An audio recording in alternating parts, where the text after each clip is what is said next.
Hello, and welcome back to Misericorde. I had two things to look up since last playing. One, how to pronounce Misericorde, and I have not yet found anything but robots saying it, but I just need to look harder, to be honest. Oh shit, and I also didn't look up the other thing, so never mind, I'm not going to bring up either of those.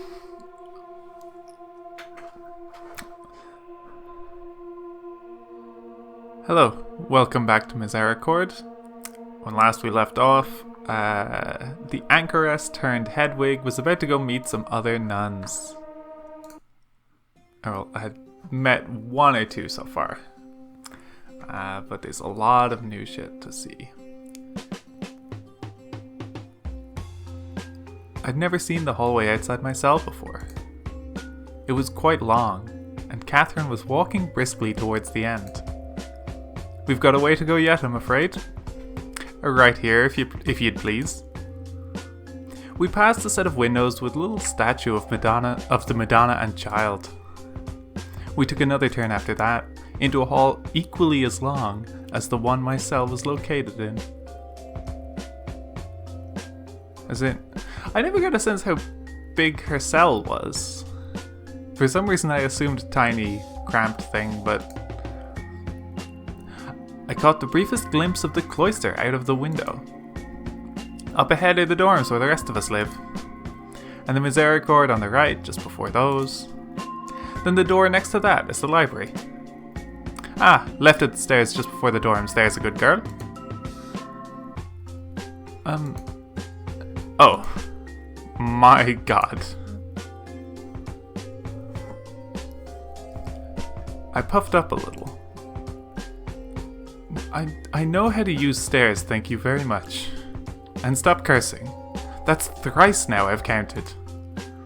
Go on then, after you.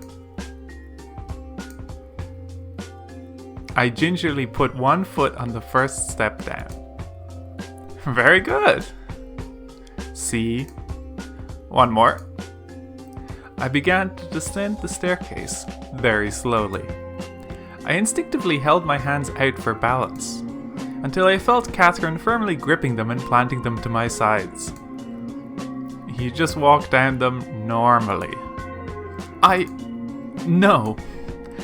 This really is precious. I'll erase you to the bottom.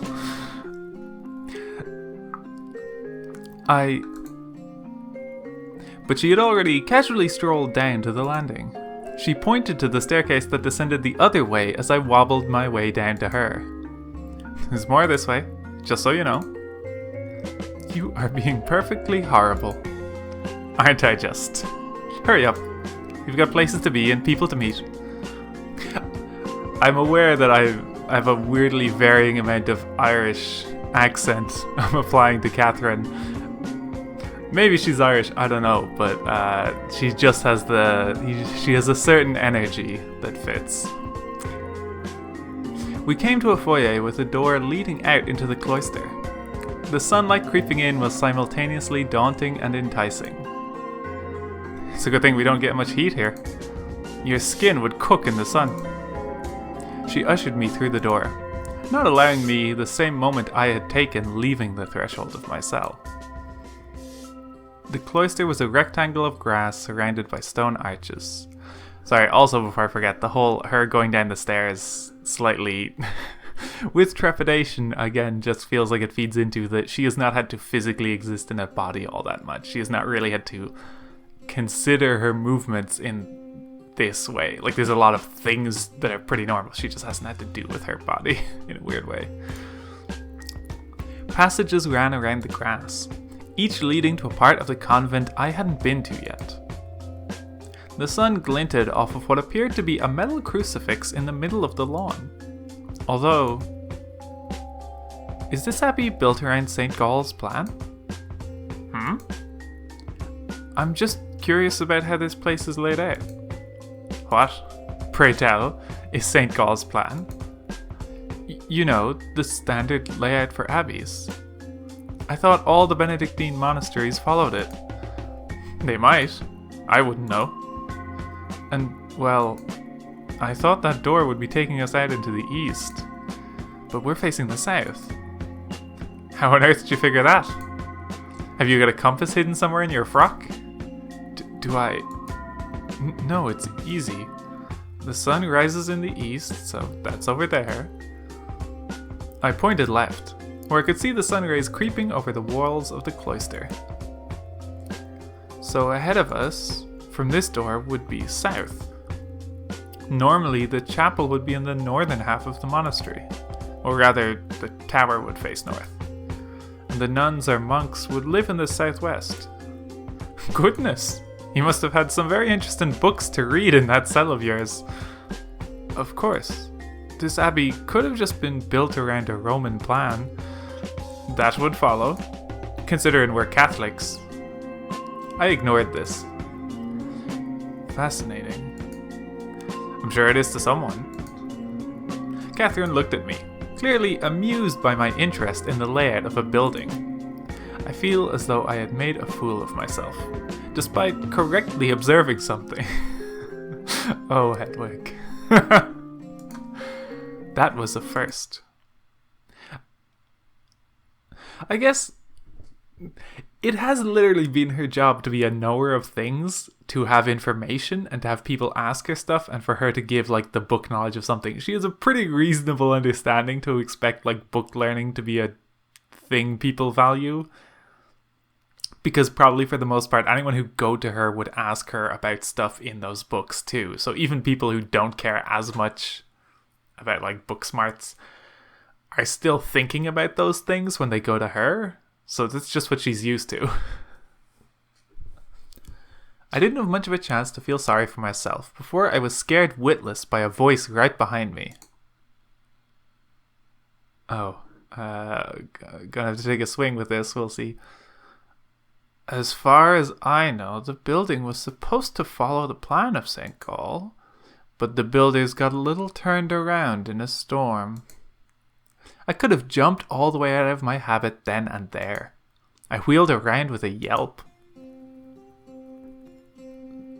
Sorry, I didn't mean to startle you. I'm Sister Margaret. I take it you're the anchoress everyone's been whispering about. That's her. Yes, my name's Hedwig. And well, not anymore.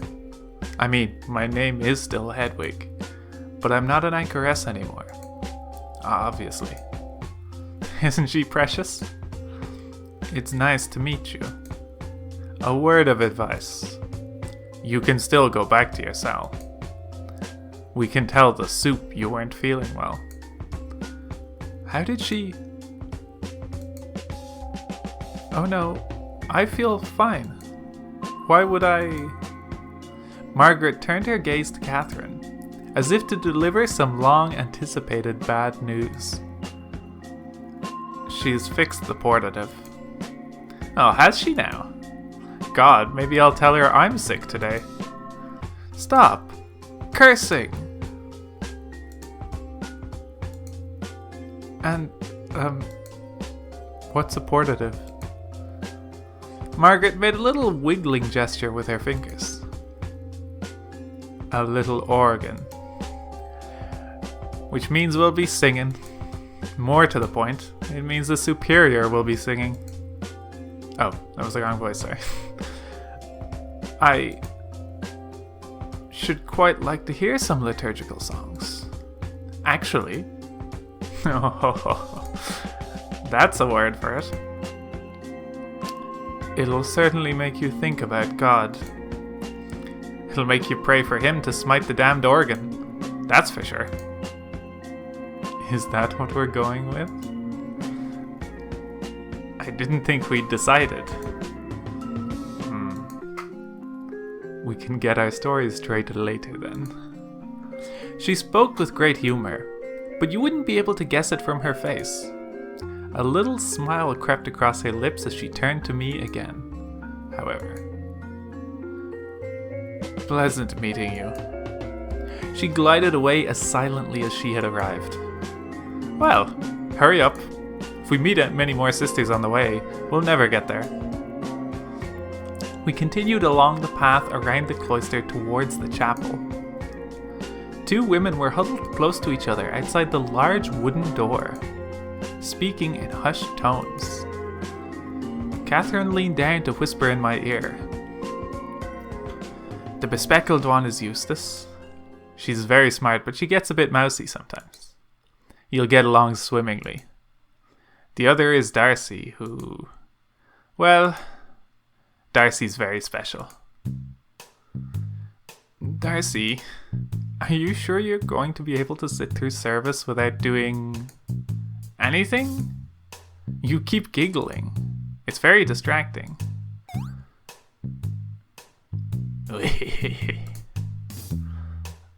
Probably because of all the stuff I drank before we came here. Not much I gathered. Why would you drink anything you've cooked up before service? I thought it might be funny.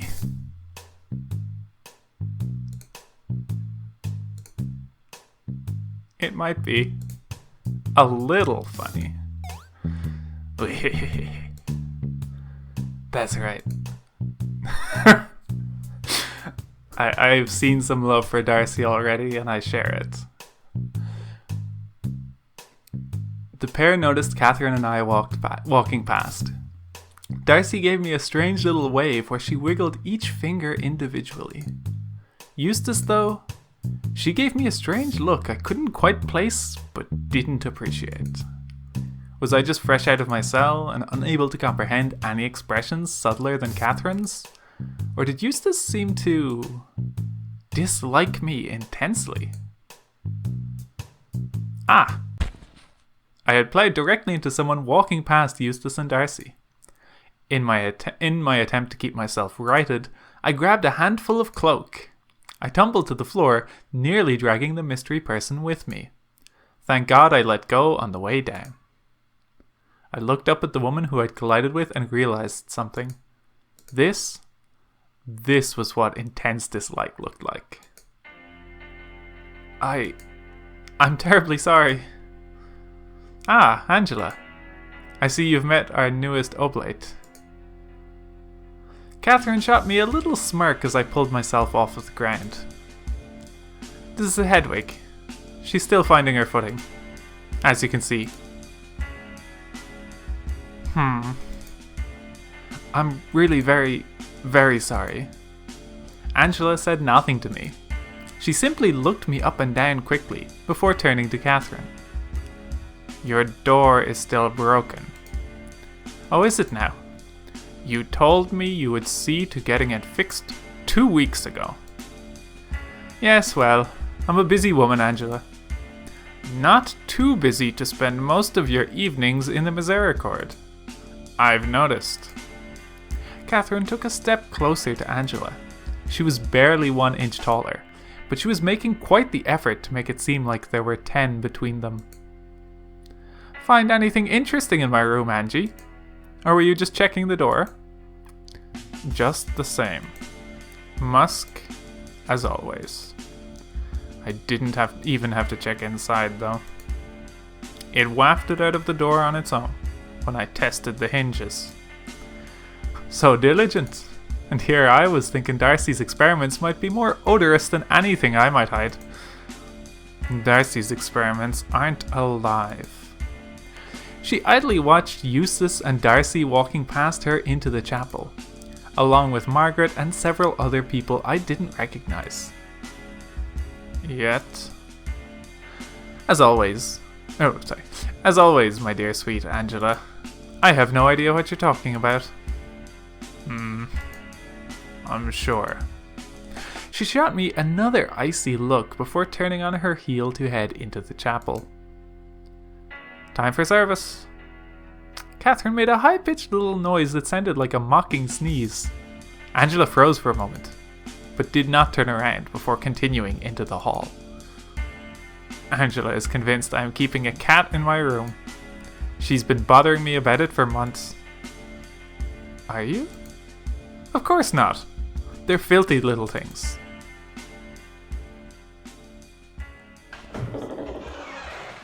Inside the chapel, everyone was already sitting in pews aside from the superior. who I could make out standing at the altar near the back. She did indeed have a small device in front of her that I'd never seen before. Given the apprehensive looks on the other sisters' faces, I could guess that it was the dreaded portative organ. She noticed me walking in with Catherine, and gave me an appreciative little curl of the lip, just barely legible from far away. When she spoke, her voice echoed around the chapel. It made me jump. "Ah, welcome, Sister Hedwig. I would like everyone to give her a warm welcome." A murmur of dullest enthusiasm rumbled through the chapel. I gave a little bow of the head, unsure of how to properly respond. "Thank you. Come up here, if you'd please. I'd like to introduce you properly." She glared at the gathered nuns. "To the congregation."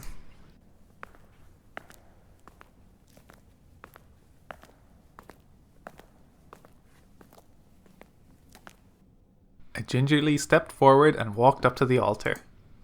Every footstep echoed around the large room, and I could feel everyone's stares boring into my back. When I reached the superior, she gave me an encouraging smile. I turned around to face my adoring public. Who's the eye patch nun? I want to meet her. Who mostly looked like they wouldn't mind it if I were to drop dead in front of them. I'll save for Darcy, anyway, who was looking straight past me with a serene expression. Hello. There was a collective grunt. It felt like one older woman with an eye patch sitting near the back was watching me with particular interest. She was smiling, but she said nothing. There was an awkward pause. "Hello." "Shh." "Oh, sorry." Darcy stuck out a hand and started waving silently, before Eustace grabbed it and tucked it back down at her side. The superior gave me a little nudge. Well, it's lovely to meet everyone. Or rather, the people I've met so far. Catherine, Margaret, Angela, and I walked past Darcy and Eustace, so we didn't really meet, but you seem very nice. Not that Catherine and Margaret aren't nice. And I don't mean the rest of you won't be lovely to meet. When I can. If you want to. I suppose I'm meeting you all right now. But personally, you know. Oh goodness, that sounds strange. At this point, I wouldn't have minded dropping dead in front of everyone either. But I couldn't stop there. Well, I suppose the best way to get to know people is through prayer. Not that I've ever prayed with anyone, but that's what I've read. Wherever two or more are gathered, and so on. I've prayed alone many times though. And really, I guess, I've never actually been alone, because I was here. And there's so many of you here, all along. And you've all been praying as well. So a lot more than two are gathered here. Not just in the chapel, I mean, but in the abbey, generally. Oh, and you've all probably spoken with me before. Or maybe not all, maybe just some. I may have offered all of you spiritual advice through the hagioscope before. Not that I can tell who's on the other side of that, by the way. Your deepest questions have always been safe with me, so I'll never be able to tell anyone anything embarrassing. Not to imply that anyone has asked me anything embarrassing, and I hope my advice has helped all of you, or however many of you I have ever offered it to. And if you're ever wondering who it was giving it to you, it was me! Here I am. I, for some reason that eludes me to this day, thought it might be best to end with a little flourish. Oh no. Ta-da! I'm your new chronicler! Silence. Dreadful. Dreadful silence. Finally, Darcy raised her hand. Yes? What's a hagioscope? It's the funny little window next to her door. You're supposed to talk through it. Oh, right. I bared my teeth in as wide a smile I could manage to the rest of the sisters. I got no response at all, save for another wave from Darcy and a smirk from Catherine. I looked up at the superior for some sort of guidance, any help at all. She just smiled at me and pushed my back gently, urging me to head back to the pews. Not a fan of her. No. Hedwig's situation is rather unique, so we all have a responsibility to look out for her and offer her help with the day-to-day around the convent. I want everyone to be extra helpful and forgiving towards her, and I want no sort of hazing or pranking. Oh, great. Best way to make sure neither of those things happen. By the by, Sister Flora, I will be speaking with you after Prime concludes today. Whatever. Flora was the young woman with the pimply face then. Not wanting to cause a fuss, I walked past the last occupied pew to sit in an empty row in the back, on the opposite side of the aisle to everyone else. Now, the creed, if you'd please, and then we will continue the usual psalmody before concluding with a hymn. And yes, that means singing. And yes, that means all of you, including Catherine. Catherine the First or Catherine I? Okay. Catherine. Oh. Do they distinguish when talking about them by, or did they used to distinguish the two Catherines by their first letter of their second name? There was an awkward pause before everyone lurched into the Athanasian Creed at the superior's urging. I don't know a thing about Latin, so I'm sure this is going to be gibberish from my mouth, but qui cumque vult salvus es ante omnia opus est ut teniat catholicam fidem quam nisi quisque integram inviolatamque serverit absque dubio in aeternum peribit. Fides autem catholica haec est, ut unum Deum in Trinitate et Trinitatem in unitate veneramur. Nec confundentes personas, nec substantium separantes. Okay, good.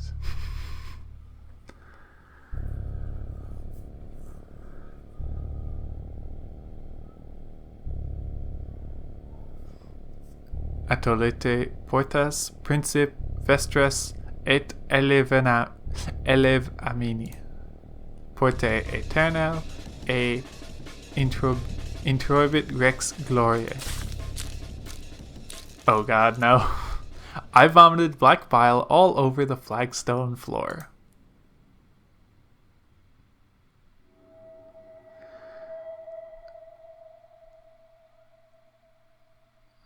Is there any chance she's like actually sick? In addition to just stressed about this situation? Hello? Hello? Can you hear me? Oh, so this is a new person. I wasn't sure if I should be doing an old voice or not. My name's Moira. This is an impolite manner of introduction, but say something if you can hear me.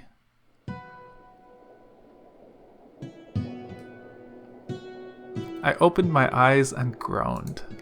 I was lying on the floor between the pews, surrounded by a semicircle of concerned sisters. The woman who had been sitting near the front of the pews was crouched next to me, her hand resting on my shoulder to prop me up slightly. Sorry, Her look of grim concern melted away as I began to speak. Don't dare apologize.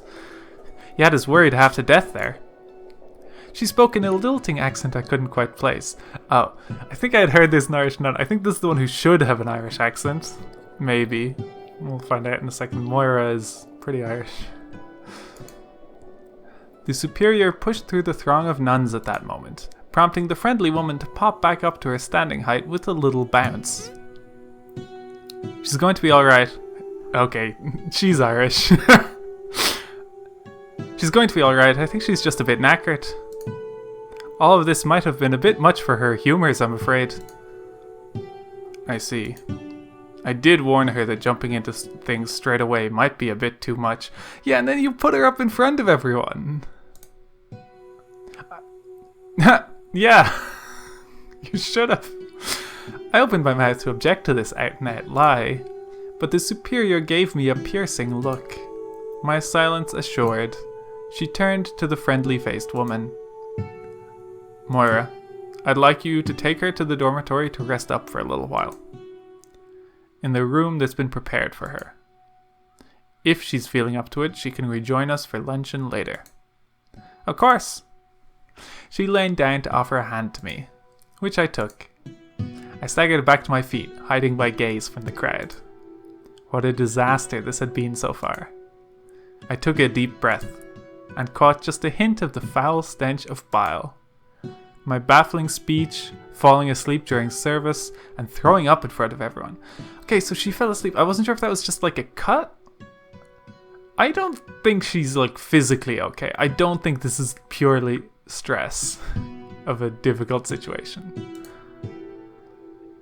Even though these were people I was meant to suspect, I felt as though I'd been humiliated in front of powerful royalty. Surely there'd be no coming back from this. So? Yes, well, I suppose that means the office of Prime is concluded. There was an approving murmur from everyone. Amen. The murmur morphed into a half-hearted amen. As everyone began to shuffle outside, Moira kindly offered me her shoulder for balance. You'd better join us for lunch. You barely weigh a thing. It had started to rain over the course of service. As we passed the threshold of the chapel's side doors back into the cloister, I could see Margaret and Catherine huddled together talking somewhat conspiratorially. Margaret noticed me and raised her eyebrows, prompting Catherine to turn to face me. Do feel better soon, dear. It's been a pleasure so far. And no hymns. Amen is right, eh? Ah, Sister Margaret, since we've let out a little early, surely you wouldn't mind cleaning up our newcomer's mess? I believe there's a mop and bucket in the shed. Yes, soup. And Catherine? I'm sure Margaret would appreciate some help. Yes, of course. Moira tugged on my sleeve gently. Come on then, let's get you some rest. We walked back through the cloister and through the doorway where I'd made a fool of myself in front of Catherine. Everyone says monastic life is so simple, but I can imagine it being quite a shock coming from what you're used to. Yes, I suppose so. She squeezed my arm gently. They say first impressions are everything, but I have a good feeling you'll nail your second one, eh? All I could do was groan. I liked your little speech, though. It's not often we get newcomers. Adela was the last one before you, and that was nearly a year ago, if I remember right. Adela? Oh goodness, how silly of me. And we just established you haven't had a chance to meet everyone yet, poor thing.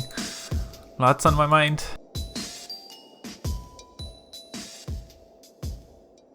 I was hoping to introduce myself to everyone properly after Prime, but we'll get you rested up so you can catch up with everyone later, eh?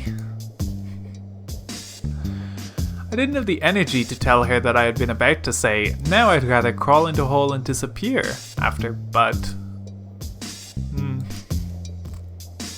I don't know whether it was because I had fully grasped it the first go-round, or if my current state was so weak generally that Moira wouldn't have noticed, but I made it up the stairs this direction without comment.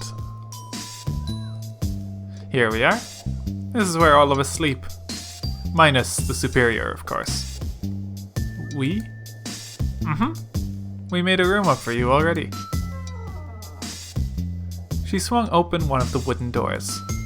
A small, meticulously cleaned dorm room awaited. It had a semi-straw mattress on one side, a little window, and an empty bookshelf next to a little reading desk. Alright, well basically I guess their cell was relatively spacious. It was much smaller than the cell I had spent my life in. You could probably fit 2 people in here comfortably for a chat. 3 if one didn't mind sitting on the bed. Well, I suppose you're probably familiar with all that. It's not much, but mostly we just sleep in these. Tugging my arm again, she led me over to the mattress and urged me to sit. You're a mite pallid still. A nap before lunch should do you some good. Terse. What about terse? Or sext? Oh, and I slept through matins last night. Still don't know which that is. Probably not matins, to be fair. Now don't you dare worry yourself about something as silly as the hours. You're not used to moving and talking and, well, living so much. And you need some rest. But prayer? Oh, for Pete's sake, don't be silly. I'm sure he would understand. I didn't have the energy to argue, but I knew all too well that God does not look kindly on those who would take advantage of his kindness. Prayer is a privilege, after all. Do you have a fresh frock, by the way? I could go and get it from your cell if you'd like. Oh, no, actually. Just the one. Someone would come and collect it to be washed every few days. Never mind then. Give it to me and I'll have it washed. Give it? I can turn around if you like. Nothing I haven't seen before, though. She made a show of spinning around before I could argue, so I gingerly undid my habit, stepping out of it and collecting it together in a grumpy little pile. I crawled into the bed, naked apart from my coif, which I left affixed to keep my head warm. All yours, I suppose. Ta. I'll have a bath drawn for you as well. You really don't have to. You're not my chambermaid. She patted my forehead, before bending down to scoop up my clothes. Nonsense. It's what we're meant to do around here. For each other. And for any visitors in need of aid. Well, thank you. She was right, of course. In my delirium, I had forgotten the worldly purpose of monasticism. I hate when in my delirium I forget the worldly purpose of monasticism. I'd been shut in my cell for so long, so focused on myself, I'd completely ignored what it was the Abbey was here for in the first place. Huh, put a pin in that. Well, I thought it was going to be a longer detail about the way in which they're supposed to be like a community service, etc. An odd framing there that implies that her being shut up in the cell is like a selfish act, because instead of being in service to people in a more direct, hands-on way, she can just shut herself away, and she's copying books in a way that is useful to the church. But she doesn't have to engage. She does have some kind of luxury of just not having to deal with other things. Don't mention it. Do you get many travelers here? People in need? I must admit that I don't actually know quite where we are exactly. She sat down on the end of the bed. Not many, we're quite isolated out here. Out here. closest village is quite a trek, I'm afraid. We get visitors occasionally, and supplies get sent to us fairly regularly. But we do have to be a little self-sufficient, not self-indulgent. Where are we exactly? The nearest village is called Linbarrow, but we're on top of a hill quite a way away from there. Linbarrow. Oh, have you heard of it? It is rather a bit of a hamlet, so I wouldn't be shocked if you hadn't. I have to confess, I don't know many English place names at all besides, well, London. Linbarrow, though. It sounds... Oh, sorry. Linbarrow, though. It sounds nice. It certainly rolls off the tongue. It didn't always. I hear the folk whittled it down from Lindisbarrow. Accents are funny like that. Have you ever been to London? Never. The superior came and brought me news about London a few times. That's all. Clerical things, church business I never really understood. Ah, I see. How strange it must be to be you right now. No need to tell me twice. Ah, I'm sorry. I promise not to gawk any longer. No, it's alright. I wasn't offended, you're right. It is very strange to live one way until one day you're suddenly forced to start living what feels like the absolute opposite way. Yeah. I'm just very taken with the idea that the way I live is the opposite of the way you'd lived until today. It's very interesting. It's my turn to apologize then. Not at all, it's a perspective I've never considered. I suppose to the rest of the world us nuns must seem very secluded and rigid. I've certainly felt the same way sometimes. I've certainly felt that way sometimes. But you've lived all by yourself in that little room all these years. With even stricter rules, I'd imagine. Very strict. Which is how I'd describe monastic life generally. But there was someone living very differently right under my nose.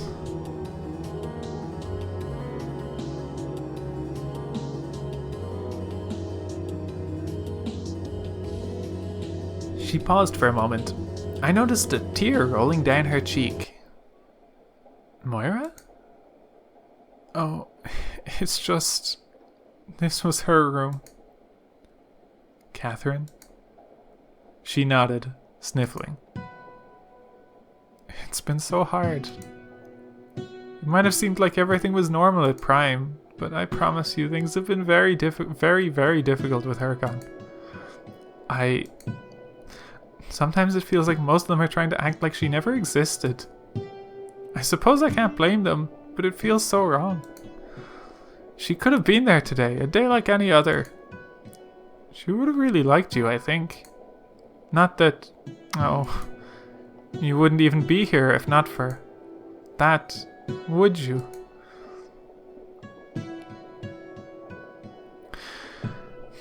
I kinda... There's two things I wanna... I am...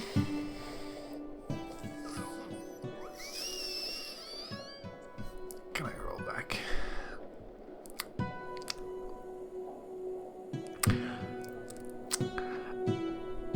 I don't understand the Superior's plan here. It seems incredibly ill-formed.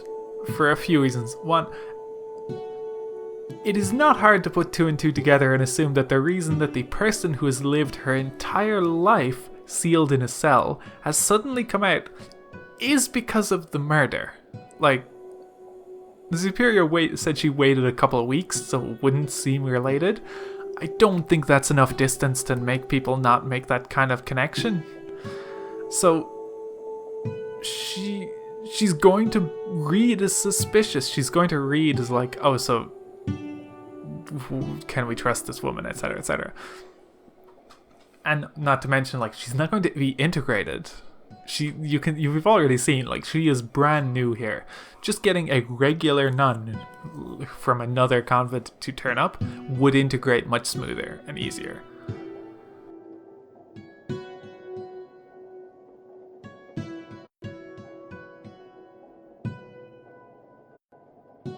And then also there's the fact that Hedwig has only gotten to see them all post-murder, and not even like immediately after. This is like, the dust has settled after this murder. And Moira herself is saying like, oh, things feel different. The energy is not the same as before. So again, Hedwig's not getting a very accurate picture of things because she is getting the everyone's in shock after a murder. So she doesn't have a baseline behavior for these people to look at. It's not a good motive for investigation happening. I didn't know what to say. Oh, listen to me rambling. It's not your fault. What was she like? She was very intelligent, intimidatingly so. And she wasn't afraid to show that off to people. Yes. Oh, no. I'm just imagining. I can picture her, almost. She left a strong impression on everyone she met, myself included. She was good at everything she tried. I think that upset some people, honestly. She was a prodigy through and through. More than just being the chronicler? Well, the nice thing about history is that it happens rather slowly. She had plenty of time for other pursuits, especially with how things are around here. I don't see why that would upset anyone. I wouldn't dare say for certain that she upset any of the others specifically. It's just a sense I've gotten in retrospect, perhaps. I nodded. Precious as I held them, my conversations with Catherine through the hagioscope had a certain friction that I could imagine being amplified over years of talking to a person. I just don't understand why they're so sure that poor boy did it. She gave me a weak smile. You might have been able to rest up in the hospital if not for him. It's a wee bit nicer than the dorms, I have to say. You don't think he killed her? I don't know if I'd go that far. It's less of a suspicion and more just... It's hard for me to reckon with purest random evil. Catherine was so good, wise, and kind. For a lad to just murder her on a lark, I can't accept that. He'd have to have a reason, surely. Otherwise the world is a much darker place than I'd believed. It's certainly a much dimmer place without Catherine.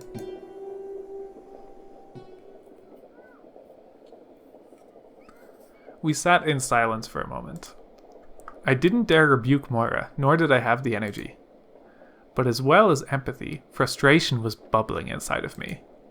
I could fix those misconceptions. Evil is everywhere. Demons are everywhere. The Lord saw that the wickedness of man was great in the earth, and that every intention of the thoughts of his heart was only evil continually. Genesis.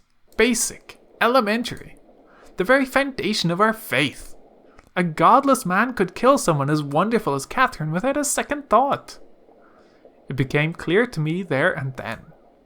The lackadaisical and selfish attitude surrounding Prime, this disbelief in evil, something was very wrong here. Even Catherine's questions to me had bordered on blasphemous. These women were lost. Lost! Lost! My eyes snapped open. For a brief moment I felt like I was spinning. It was like I had only just regained control of my head. My throat tightened and I made the tiniest little retch, although thankfully nothing came out. Oh dear. Are you sleepy? Hehe. How rude of me to spring all this on you now after badgering you about needing to relax.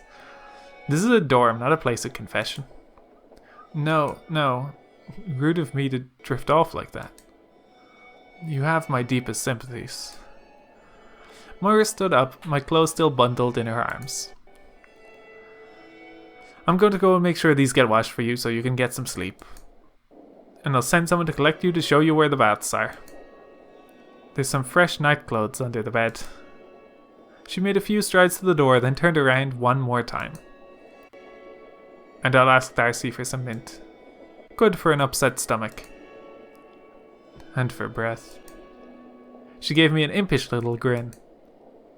Well, you said it, not me. I must have looked mortified because she immediately became apologetic again. Oh, don't take that the wrong way. It's not your fault you've been sick. It's alright. Thank you again for everything. She closed the door gently, smiling warmly. I was left alone with my thoughts again. I must admit that I had been feeling pleasantly pampered for a moment before the mint comment. Oh, and a bath? Was I really so disgusting? Of course I was. I was a complete mess. Unclean, irritating, always saying the wrong things, disrupting Prime, expelling foul bile everywhere I went. What a mess.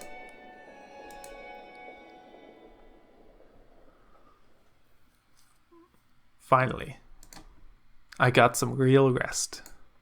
I was simply too tired to rehash the embarrassment I had incurred over the course of the morning for a 5th or 6th time, and sleep finally took me. Hello. Hello. I'm awake. Just a minute. I stepped out of the bed and hastily made it back up as quickly as I could. Dropping to my knees, I looked underneath the wooden frame for the nightclothes Moira had mentioned.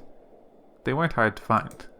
It was spotless under the bed, save for a neatly folded gown. I retrieved it and slid it over my head. It was a little big for me, but it did the trick. Are you decent? I'm coming. Sorry, just had to find a nightgown. I opened the door to greet her. She had a pleasant expression on her face and looked slightly more together than when I saw her in the chapel. She had droopy eyelids and a serene aura about her, except for the fact that she was dripping wet. Moira asked me to bring you some mint, so I brought you some. Are you feeling better? Yes, actually. Quite a bit better. Darcy had put a few leaves of mint into her mouth, and was chewing somewhat rapidly.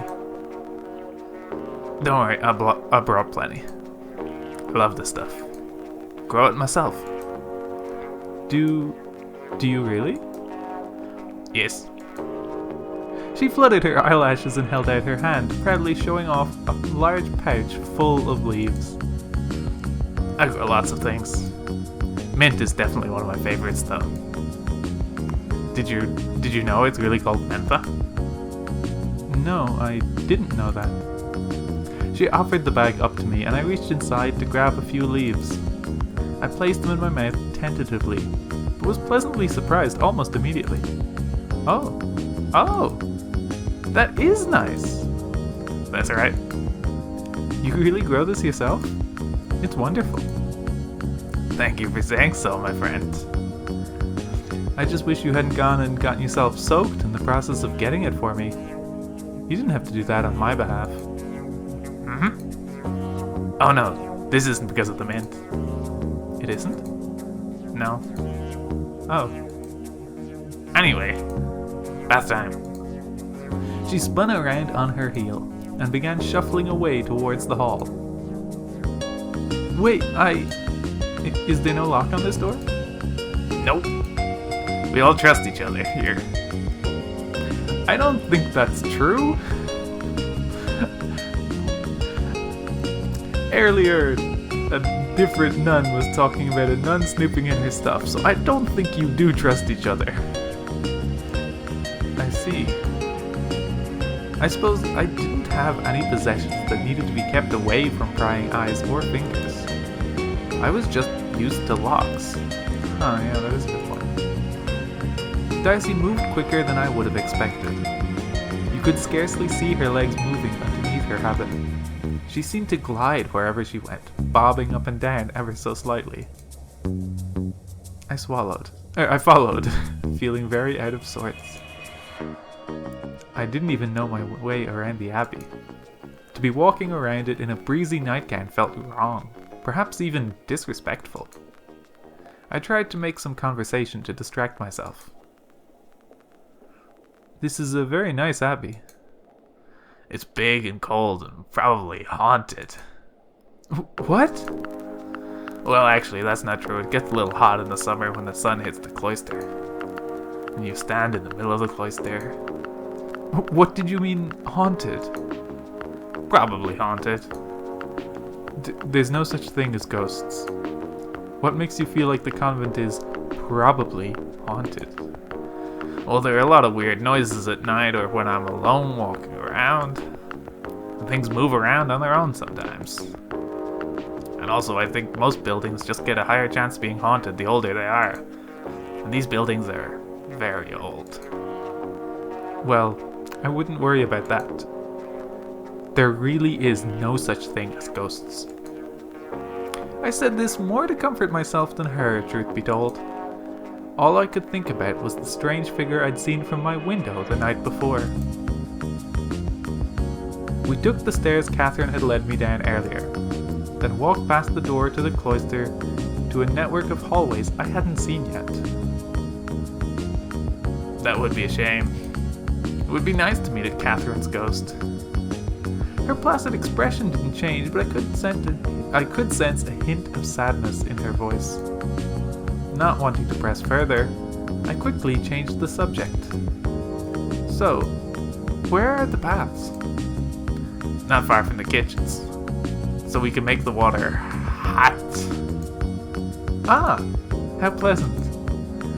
It's nice. It's worth making the trips from the well, in my opinion. From the well? Huh? Does the kitchen not have a faucet? Oh, it does. But we aren't using it at the moment. Really? Why not? Well, it isn't really working. Ah. As we stepped out into the rain, I suddenly realized why she was soaked through. Oh. I really hope you didn't trudge back and forth in the rain just for my bath water. I did! But it's okay. I like the rain. I was currently struggling to not slip on the wet stone path in my wooden sandals, and couldn't, for the life of me, understand what Darcy was talking about. Watch your step. At least, promise me you'll go and warm yourself up after this. Oh, I will. I've got to help in the kitchen anyway, and it gets hot in there.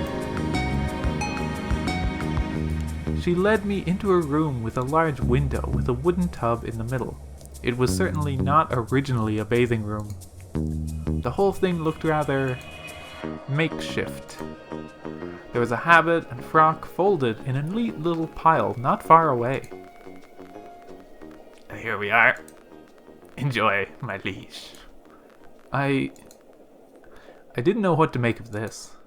I turned around to see if she looked annoyed or upset, but she had the same pleasant expression as ever on her face. If there's anything else I can get you, just shout. I will probably hear it from the kitchen. Well, thank you. Bye. Darcy flooded her eyelashes and broadened her grin before spinning around to scoot back outside, into the rain, closing the door behind her gently. Feeling miserable once more, I shrugged off the nightgown and removed my veil, and strode over to the tub.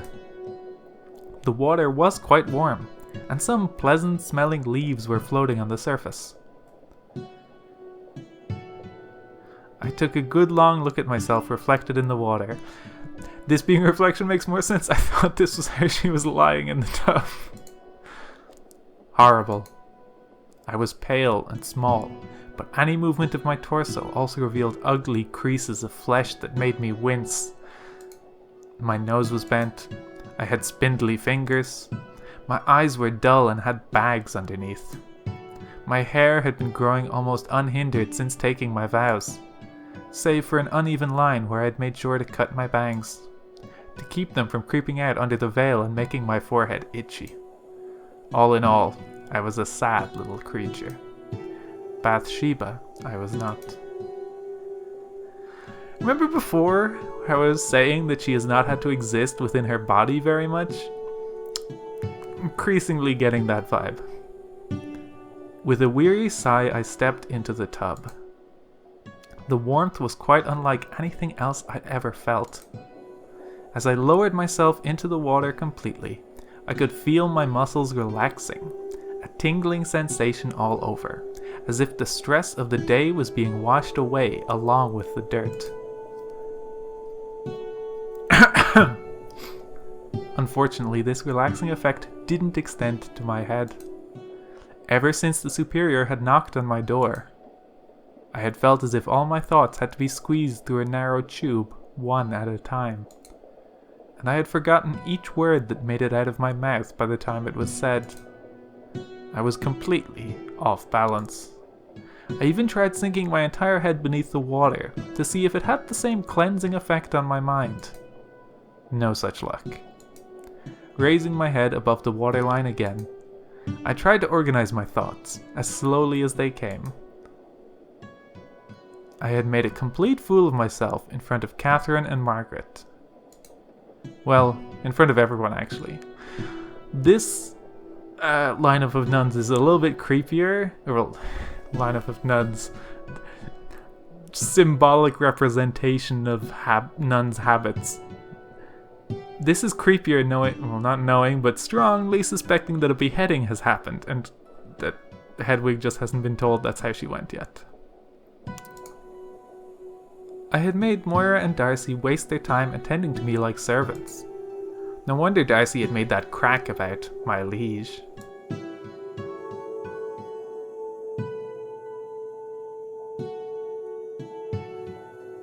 They were probably all fed up with me already. But one of them was a killer. What did I care about any of that? This place was in complete shambles.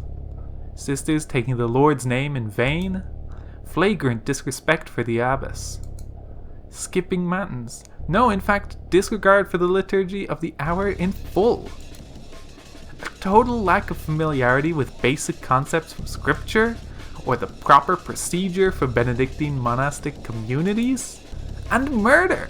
That was top of the list. To hell with all of them. I dunked my head under the water again and exhaled as hard as I could, in a feeble attempt to expel the rage building inside me. It worked. Somewhat. A feeling of deep embarrassment replaced my anger.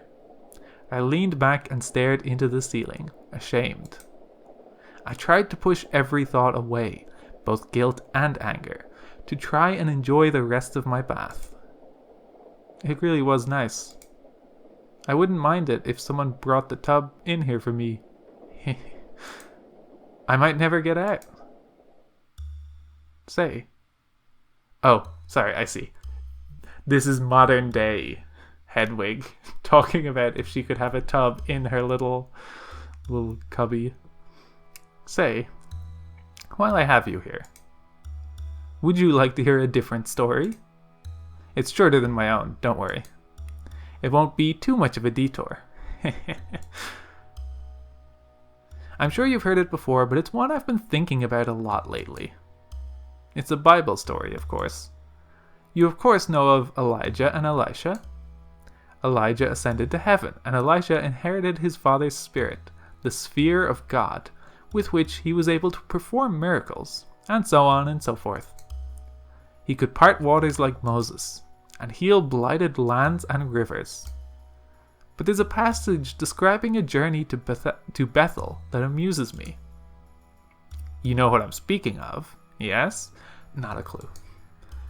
Forsooth, Elisha went up from thence into Bethel, and when he went up by the way, little children went out of the city and scorned him, and said, Go up, thou bald one, go up, thou bald one. And when he had beheld, he saw them, and cursed them in the name of the Lord. And 2 bears went out of the forest, and rent 42 children of them. Soothly, Elisha went from thence into the hill of Carmel, and from thence he turned again to Samaria. 42 children torn apart by angry bears at the behest of Elisha. That's rather extreme, isn't it? It's funny. When I was locked in this cell the first time around, I never thought much of this part of the story. But it really is awful to think about, isn't it? Could you imagine being ripped to shreds by a wild beast just for calling a man bald? Only, it mustn't be horrible, because God heard Elisha's curse and punished the rude little boys and girls justly. I've read that a lot of people question if they really were children. Perhaps in the original Hebrew the word is a little broader. In Latin it certainly says children, and we're taught that the text is inerrant. Which brings me to the part of the story that interests me so. The text is inerrant, but the Bible as we know it is a translation. So surely there is room for some error. In fact, that version of the story I recited for you, that wasn't just me paraphrasing from the Vulgate for you. That was a passage translated by a man named John Wycliffe. As originally written, the story goes roughly as follows. Ascendit autem inde in Bethel, cumque ascenderet per viam, puere parve aggresse sunt civitat, et eludibant e decentes, ascend calv, qui cum respexisset, vidit eos, et maledixit eos in nomine Domini. Egressic sunt duo ursi de saltu, e lacereverent ex eos quadraginta duos pueros. Many years ago, Wycliffe was translating the Bible into English in the midst of some social upheaval. The Archbishop accused him of inserting nefarious messages into his translations, to rile the common people up and rebel against the Church's version of the Bible, which is of course written in Vulgate. The Church was so sure of Wycliffe's heresy that they held a synod to argue for his expulsion from Oxford. They succeeded, too. His Majesty Richard II banished him from the college, and it became actual written law that no man shall write against the Church. Wycliffe had some interesting things to say about translation that often rattle around in my head. But I've gotten very sidetracked here, haven't I? Oh dear. The point is, I find it interesting that Wycliffe's translation kept the children part from the Vulgate Bible. He too must have felt the original Latin text was inerrant, and yet he was punished for his translation work. God forbid, but if the Church as we know it crumbles many years from now, someone attempts to teach using his Bible as a basis, will they keep that part, like we kept it in the Vulgate? What does this story actually mean? It certainly seems a bit cruel, so maybe it means nothing. If it means nothing, is it necessary? The 42 children have been mauled by bears at least 3 times now. Probably many more, as I doubt Wycliffe is the only person who tried to write an English Bible. And since I'm afraid I'm useless at Hebrew, I'll never know if they were meant to be at all. I suppose this is splitting hairs. If they were grown men and women being attacked by a furious mother bear commanded by God's messenger, is still a rather unpleasant way to go. Still, clawed to death for a playground taunt. What a strange world. Ah, so you had indeed already heard all this before. Please forgive me for taking up more of your precious time. Like I said before, you'll permit me a small indulgence here and there.